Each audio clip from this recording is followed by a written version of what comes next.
Okay guys, so ato ang pag-agi gikan sa San Carlos going to Bacolod via Don Salvador. Ato ni nakita ni usa ka kahoy nga instead putlon gilikayan siya sa kalsada.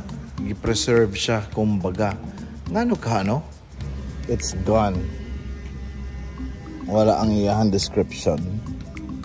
But there used to be a description here, guys. Layo pa lang guys, imo lang maklaro nga may pagka-special nga kahoy kay wala gi putol no. Ang karsada ang miiwas sa iya sumo nang wala gyud ta kaagwanta akong gihunungan para atong imarites nganong ingon ani ang nahitabo. Sige guys, atong i-check ni be. Hi guys, kumusta?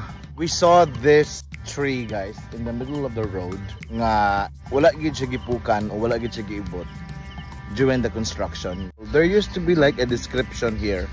Pero natanggal ang description. I don't know. I'm curious about what really happened nga nung wala na siya giputol. Is it because tawaan na siya nga kahoy or unsa? But most probably ang ako ang gihuna-hunahan is this is protected. DNR protected ni siya nga tree. Maybe it could be nga it's a very old tree nga di dapat putlon. Ganamte balaod nga ang kanang mga century trees dapat i-preserve, dili putlon. I don't know if this is a century-old tree or whatnot, but na-amaze lang ko kay gi-preserve gyud siya. Ang dalan gitunga gyud tanawa diha ang area. And then nasa tunga ang nandito po ni area. So, ana guys no? Indot kayo.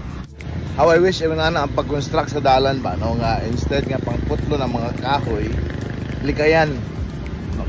Magbuhat og laing dalan. Okay, so if you guys know nga nung ingon ato ang nahitabo, let us know, comment down below. But I will also try my best na mag-research kung anong inadong nahitabo. I'll get back to you on that, okay?